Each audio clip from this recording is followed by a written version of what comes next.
Hey everyone, Jack here. I know it's been a long time since I last made a video, but you know what they say, good things always come to those who wait. I do think today's video is very important. We'll be talking about world building, which is a thing that helps get a lot of people into the tabletop role-playing space. I think that a lot of people start off with the idea of a world in their head, and that's what motivates them to become a DM. And I think that today's video will be a good help for people that have a basic idea of what the world's like, but want to have some pointers on how to expand. I think today we'll be talking about my experience with world building and some things that I've learned along the way as a dungeon master. I'd like to start this video off today by saying that while world building is a very fun thing and can be helpful in many stories, it's actually not very necessary for playing a tabletop role-playing game because you can often just be playing a game without ever having an idea of what the world is like. You can just be going from dungeon to dungeon and town from town, and there doesn't have to be any overarching connections or things that make the world seem cohesive. You can just bounce from a dungeon in the swamps to a dungeon in the hills, and there's always the same guy at the town who just gives you quests and tells you about where dungeons are, and that could be a totally fine way to play TTRPGs. But often as people get deeper into playing, they decide that they want their worlds to be a little bit more fleshed out, and they want to have a reason for why people are here or what came before and the general geopolitics of the world around them. Now, while there are a lot of places you can start, and I would always recommend starting at what interests you the most, I think that the best place to start for building a world is in the geography of the world. I think this because things that happen are often shaped by the geography of the world. Let's take, for example, a super cold region in the Arctic. Obviously, there's not going to be a lot of farming because of the unsuitable climate. So maybe the people there are more inclined to be fishermen or merchants of some sort. Or if you live in a very temperate place in the world where there are the four seasons and fertile soil and such, then you might have a lot of people living there because farming is quite easy and they're able to have enough food to sustain the population. When I'm building a world, I like to often start with a very small area and work out the geography of that area. I'd recommend making an area no bigger than, let's say, Great Britain, or even just one of the two British Isles. Or if you need another frame of reference, maybe make something no bigger than Pennsylvania. Now, in making the geography of a world, I think it's very important to try to keep the geography pretty consistent within a region, because often you won't be seeing deserts and swamps and jungles and the Arctic all next to each other in a very small space. So if you're building a small area, try to keep one consistent climate going, unless there's some particular reason in your world why that might not be the case. Another tip I can give is that when building the geography of a world, I always like to keep the geography realistic unless there's a reason why something may not be realistic. So, for example, mountains usually come in chains unless obviously you have a volcano, which don't necessarily have to come in chains. And rivers, they often come from the top of the mountains down to lower points due to gravity. And it's important to remember that rivers don't split as they go downstream. They usually have more streams coming into them. They only really split at the very end in certain occasions, which are like deltas. I find that keeping things realistic like that will allow your players to feel more grounded in the world and allow them to have a better understanding of what's going on around them. While it's good to keep things realistic in the world, there's obviously situations where in a fantasy setting, you'll have things that aren't realistic. I think it's just important to know why something isn't realistic and have a reasoning behind that. So let's say if you have a single mountain, maybe that was caused by two giants fighting and one slammed into the earth so hard they caused the mountain to be shot up out of the ground. Things like that are often good exceptions to the rules of reality. I can't personally give you a course on what the geology of your world should be because I'm not educated in geology. But if I were to start building, let's say, a desert region, I would start Googling just like the basic layout of what deserts are like and what are some common desert features, and just I would research real world deserts and try to reflect that in my world. Once you have a basic idea of what the geology is going to look like, I'd recommend getting a map of your world down because this is going to allow you to start thinking about where people live and how the different species and races move around your world. I personally like to do a hex map, and I like to do hexes being 6 miles. I think that if you do a 6 mile hex, it allows you to get enough detail while also not having to write down every individual house or farm or different little landmark that you don't want to have to deal with writing down. I think a key to this is trying not to get overwhelmed. I think a 6 mile hex is a good way to have the right amount of detail without having to overwhelm yourself with the minutia. I know there are a couple websites out there that allow you to print out hex paper on like A1 printer paper. So I'll link one down below that I use that allows you to change the number of hexes on the page so that you can get the right amount of detail you want. I'll also try to leave there the dimensions that I use for my game so that you can see about how big I go with my world maps. Now, once you have a world map down, I think it's important to start thinking about the hotspots on where people would be living and why they'd be living there. So it's very important to remember that oftentimes people live near water.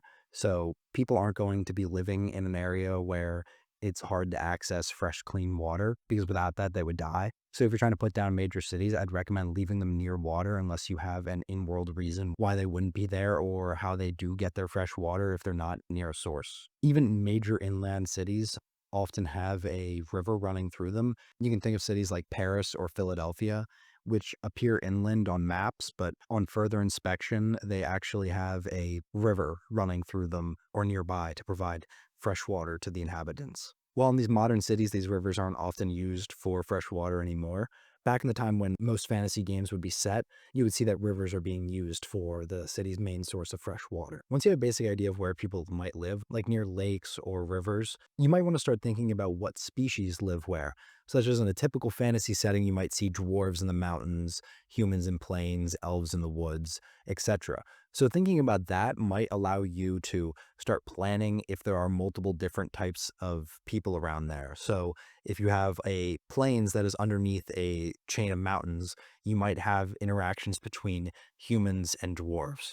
Or if you have a plains that has a large woods to the south of it, then you might see interactions between humans and elves. And doing that will allow you to start thinking about the different types of trade, or if a city has a multitude of different races living there and what type of interactions they may be having. I think it's important to start small. So even if you are doing a region the size of Pennsylvania or the British Isles, you may want to look into only putting a few cities in there.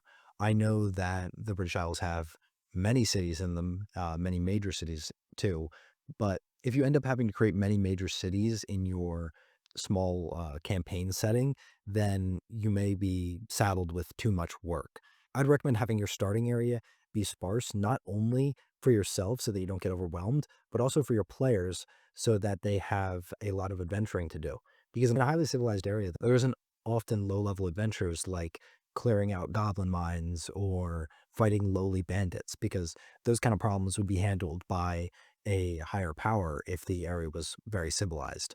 So starting with a sparsely populated area helps both you and your players out. Once you've thought about the races of the local area and where the cities are going to be, I think it's important to start thinking about the history, because D&D is a game where you often explore dungeons, which are ruins of an ancient civilization, or you end up exploring ancient forests and mountains with very intense history. So it's important to think about what came before the current state. And a very popular trope in fantasy, which can be seen in media such as The Lord of the Rings, is the idea that the time that came before this one was a more prosperous time. And I find that this idea is very conducive to a good D&D campaign, because if the time that came before the current time is a more prosperous era, then exploring their ruins can allow you to unlock treasures that are beyond your current capabilities. Well, it may be fun to play in a world where everyone has magic all the time and enchanted items are easy to come by at the store. I find that it is far more rewarding to play in a world where you have to go into a deep dungeon simply to get a +1 sword. And I find that the best way to enable this type of gameplay is to have the civilization that came before be a very advanced one. When I say very advanced, I often just mean having more magical capabilities and a better ability to enchant items, because enchanted items and gold are often your player's rewards. So having a civilization that came before leave these items behind can act as great rewards for your players. So when thinking of this ancient civilization, you have to think about what types of remnants they left behind. Where they would have settled, is the current city on top of the old city, or the ruins of the old city below the current city? Is there a completely separate area where the ancient civilization had built in the same region? Did they build on a different river? Did the river shift and where they built is now no longer on the river, but is far inland? Thinking about these types of things can prepare you to come up with the different types of adventures that your players might be going on. Let's take, for example, the river shifting option.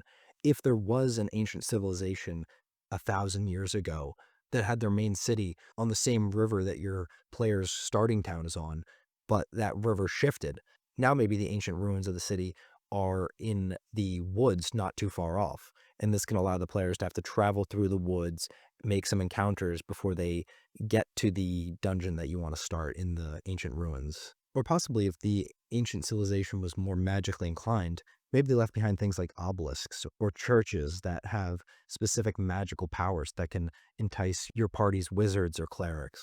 Now, when coming up with this history, I think it's important to think of some major beats and think about why the civilization ended up collapsing. Civilizations don't just collapse out of nowhere, so there has to be some sort of event that occurred or chain of events that occurred that led to the collapse of the civilization.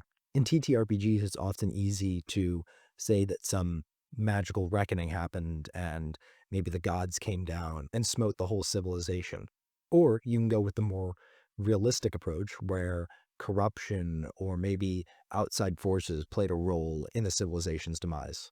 Once you've thought about the main story beats, it might be good to come up with a couple major names from the past that could leave behind extremely cool items or may play a role in the greater story. Often I plan stories where a cult is trying to revive a long dead hero or powerful figure.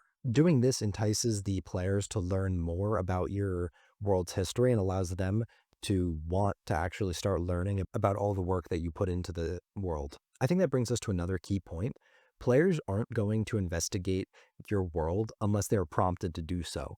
So unless you make it absolutely necessary for them to learn the history of your world, you're often going to find that they try to use brute force or some other tactic to get around having to learn about the world. But if you make it absolutely necessary that they learn about the world, then this might spark an interest in learning even more. So let's say that to stop the cult from summoning this long dead hero, they have to learn about a ancient dagger that the hero once wielded. Well, maybe that might incline them to learn about the hero a little bit more, and then maybe they'll want to learn about the blacksmith who created the dagger. And once they're learning about the blacksmith who created the dagger, they might want to learn about why he created the dagger, the events that were going on in that time period, which led to this hero needing to be around and needing this dagger. That can quickly spiral into the players learning quite a bit about your world and getting to experience the depths that you created. Now, in thinking about the history of your world, it's often important to make sure that there are people around that still have some knowledge about the world, but not all knowledge. I think that people often get carried away and leave someone in their world that could just be like a blanket historian and has all the answers about the history. But not only is that not realistic, it's not fun. In the real world, there are often many holes in what we know about history, and that leads to people's curiosity peaking and them wondering more about that time period. The great thing about doing this and not allowing the players unlimited knowledge about the past is that when they eventually ask a question that you haven't come up with an answer for, it seems realistic that maybe someone doesn't know. And in fact, no one knows because you don't know. So for events like that, which eventually will come up because you are not omnipotent and you are unable to create infinite history, then you'll be able to use the excuse of, well, no one knows. And not only will this strengthen the reality of the game, it will also allow you to create an answer for that eventually and maybe leave breadcrumbs where the players can be the first people in modern history to have finally figured out this great secret. I think that when you're thinking about the history of the world, that can play a large part in thinking about the modern structure of the world, especially when it comes to politics and who's in charge and who has power. Oftentimes in the real world, we see history repeating itself. going from the Roman Empire to the Eastern Roman Empire to the Holy Roman Empire, all of these being echoes of each other, being a very similar power structure to the last one, but with a bit of a twist or an attempt to mimic what was already going on in the past, but with a new approach. So thinking about the history of your world can often lead to you thinking about how does that shape the modern politics? Are there kings? Is there a senate? Is there a democracy? Is there a theocracy? And if there's a theocracy, what are the religions of your world? You have to think about that, like the pantheons. How many gods are there? Do the gods have sub-gods? Are there children of the gods? Are there like what we see in Greek history where there are god-human hybrids, where they are half god, half human? Are the gods immortal? Are the gods all-powerful? Are the gods omnipotent? When thinking about your world, you also have to think about how much does the average person know about religion? Do they know all the gods, or do they only know the god of their local church? If they do know any of the gods, do the gods play a major role in their life, or is it more of a passive thing? This obviously has to depend on the power level of the gods and the temperament of them, but thinking about this can really lead to some interesting adventure hooks. Another important feature of religion is whether it's polytheistic or monotheistic. An example of a polytheistic religion in our world would be either the Romans or the Greeks with their rather large pantheon. In those cases, the gods often have a weaker level of power each individually, but they're still obviously much more powerful than the average human. A monotheistic religion, on the other hand, is something like the Abrahamic religions. And in those religions, the one God is often all powerful and all knowing. Thinking about these kinds of things can often lead to you thinking about the calendar. The calendar of your world is a very important feature, whether you want it to be or not, because the people in your world are obviously moving around the time in the calendar. So in our world, we have 365 days a year, 12 months, and a various different number of days in the months with 24 hours in a day and 60 minutes in an hour. Is this necessarily true in your world? It doesn't have to be. In our world, the months are based on a lunar cycle and the year is based on the solar cycle. So when thinking about how long your days and how long your months are, you have to think about what they're based on. And when you're thinking about that, you may end up thinking about the celestial bodies of your universe. In our case, we obviously have one sun and one moon, but that doesn't have to be true. You can have multiple suns. We've seen that in reality. And you can have multiple moons, which is far more common than just having the singular moon like we have on Earth. But in a case where you have multiple moons and multiple suns, then what is the marker for time passing? And how do the seasons work when the time passes differently and you have these different celestial bodies? Thinking about that can lead to some very interesting answers, which may serve well in adventures. Another important feature of calendars is what are the names of the months and days? In our world, the days are named after different gods, and the months are named after numbers, people, and even gods. So thinking about what the days and months are called in your calendar can often result in you thinking about the history of your world and who controlled power at what time. You might want to think about, did one group of people create the calendar all at one time? And how did they get everyone to adopt that? Or was the calendar created through multiple iterations throughout history as your world's understanding of the passage of time grew?